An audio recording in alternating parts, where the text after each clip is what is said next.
জীবন দেওয়ার সময় জীবন দিবে হচ্ছে শ্রমিক, কৃষক, ক্ষেতমজুর, দিনমজুররা, গরিবরা, গরিবের সন্তানরা।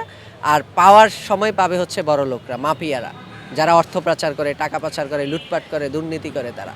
আমরা দেখেছি যে গণ অভ্যুত্থানে এবং মুক্তিযুদ্ধ পরবর্তী যে বড় বড় আন্দোলনগুলো হয়েছে, এখানে সবসময়ই আসলে শ্রমিকদের অগ্রণী ভূমিকা পালন করেছিল তারা।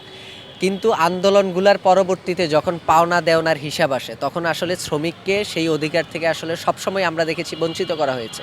আমরা যদি এই ২৪-এর গণ অভ্যুত্থানের দিকে তাকাই, তাহলে আমরা দেখতে পাই যে ছাত্রদের একটা আন্দোলন ছিল, কিন্তু এখানে যারা শহীদ হয়েছে, এখানে শ্রমিক এবং পেশাজীবীদের সংখ্যা ছাত্রদের চাইতে বেশি, শহীদের সংখ্যা, আহতের সংখ্যাও।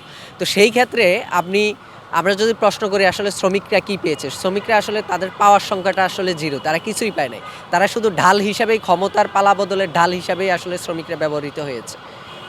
ফলে আমরা প্রত্যাশা করি যে নতুন বাংলাদেশে আসলে শ্রমিক প্রশ্নকে মোকাবেলা না করে বাংলাদেশের অগ্রগতি কোনোভাবেই সম্ভব না। কারণ এই দেশের অধিকাংশই মানুষ কৃষক, শ্রমিক, দিনমজুর, নিম্ন পেশাজীবী মানুষ। ফলে ওদের আশা আকাঙ্ক্ষার প্রতিপালন না করে আপনি যে এখানে বুর্জুয়া বা এখানে যারা লুটেরা, মাফিয়া আছে, তাদের আশা আকাঙ্ক্ষার বাংলাদেশ তো আপনি বিনির্মাণ করতে পারেন না।